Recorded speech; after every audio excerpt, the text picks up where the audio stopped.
in a shocking development. The investigation into the Baba Siddiqui murder case has taken a significant turn following statements from his son Zeeshan Siddiqui. The former MLA has named several builders and political leaders in connection with his father's assassination, suggesting a deeper conspiracy linked to slum rehabilitation projects in Bandra. He noted that Baba Siddiqui maintained a daily diary and the last entry included the name of a local political figure.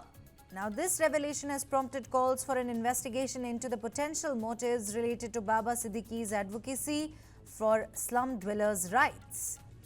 Zeeshan recounted his activities on the day of the murder, stating that he left home around 5:30 p.m. and arrived at his office in Bandra East by 6 p.m. He was engaged in discussions about upcoming plans when Baba Siddiqui arrived around 7 p.m. The two discussed the next day's schedule before Baba Siddiqui moved to another room. In his statement recorded on the 24th of October 2024, Zeeshan named several builders involved in slum rehabilitation projects and expressed concerns about their potential links to his father's murder. He specifically mentioned individuals such as Preeti Chavan, Shahid Balwa and BJP leader Mohit Kamboj, indicating that they had regular contact with Baba Siddiqui regarding various projects. Zeeshan also highlighted a WhatsApp call between his father and Mohit Kamboj shortly before the murder, where Kamboj sought to meet Baba Siddiqui about a project involving Mundra builders. Zeeshan further alleged that videos he received showed Kamboj using derogatory language against his father while communicating with slum residents. The charge sheet had indicated that Baba Siddiqui was killed by members of the Anmol Bishnoi gang due to his close ties with Bollywood actor Salman Khan.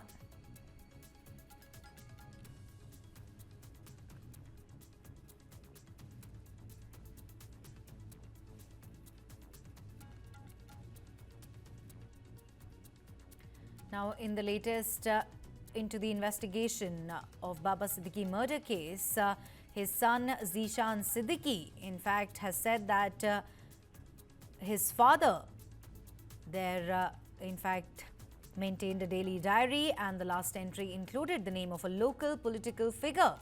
The revelation there has prompted calls for an investigation into the potential motives related to Baba Siddiqui's advocacy for slum dwellers' rights.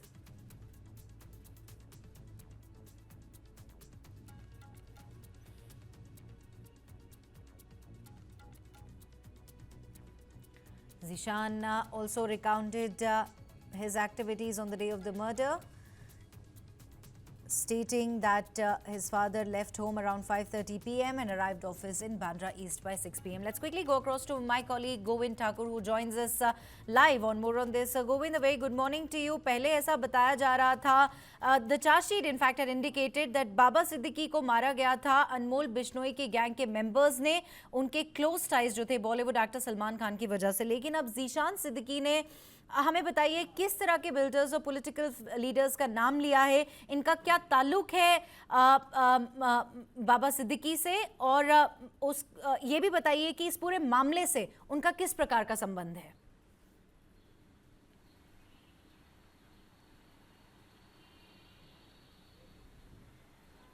जी हाँ, बता दें कि अब तक जो Mumbai police ने जांच की थी उसमें यह बताया गया था कि बिश्नोई गैंग के लोगों ने बाबा सिद्दीकी की हत्या की है। और जब ज़ीशान सिद्दीकी का स्टेटमेंट मुंबई पुलिस ने दर्ज किया, बयान दर्ज किया, तो उनके स्टेटमेंट्स के कुछ पॉइंटर्स सामने आए हैं, जिसमें ज़ीशान सिद्दीकी ने ऐसा कहा है कि हमारे पिताजी करीब 10 बिल्डरों से संपर्क में थे। इसके अलावा जो भाजपा के नेता है मोहित कंबोज, उनसे भी मेरे पिताजी से लगातार बातें होती थी। अनिल परब का भी जिक्र किया उन्होंने, जो शिवसेना उद्धव बालासाहेब ठाकरे पार्टी के नेता हैं। बता दें कि ज़ीशान सिद्दीकी ने अपने स्टेटमेंट में बताया है कि उनके पिताजी एक डायरी मेंटेन करते थे और हर रोज़ जो भी उनके साथ घटना घटती थी या जो भी चीज़ें होती थी वो सभी चीज़ें अपने डायरी में लिखा करते थे। तो लास्ट जिस दिन उनकी हत्या हुई उसके एक दिन पहले बाबा सिद्दीकी ने भाजपा के नेता मोहित कंबोज से करीब आधे घंटे तक व्हाट्सएप कॉल के जरिए बात किया था और बातें क्या हुई थी वो तो फिलहाल साफ नहीं बताया है जीशान सिद्दीकी ने। लेकिन इस बयान के आने के बाद, इस स्टेटमेंट के बाहर आने के बाद भाजपा के जो नेता हैं मोहित कंबोज, उन्होंने अपनी सफाई दी है। उन्होंने कहा है कि बाबा सिद्दीकी से हमारे 15 वर्षों से अच्छे ताल्लुकात थे, अच्छे रिश्ते थे, और चुनाव का वक्त हो या फिर राजनीतिक चर्चा हो, हम लोग अक्सर इस तरह की बातें करते थे। और तमाम नेता है जो हम एक दूसरे से बातें करते हैं, लेकिन इसका मतलब ये नहीं होता कि हमारा कुछ उनसे कनेक्शन है।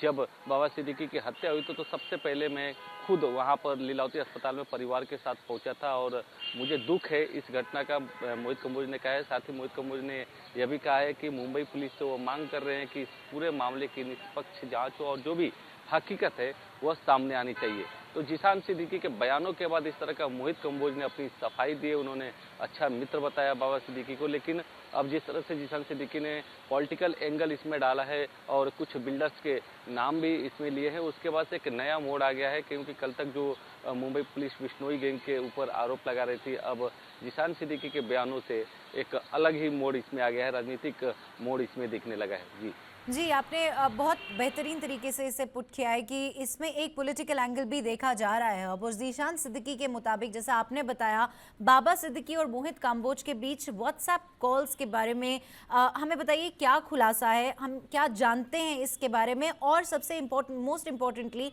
क्या इसके चलते नई जांच की मांग उठ रही है?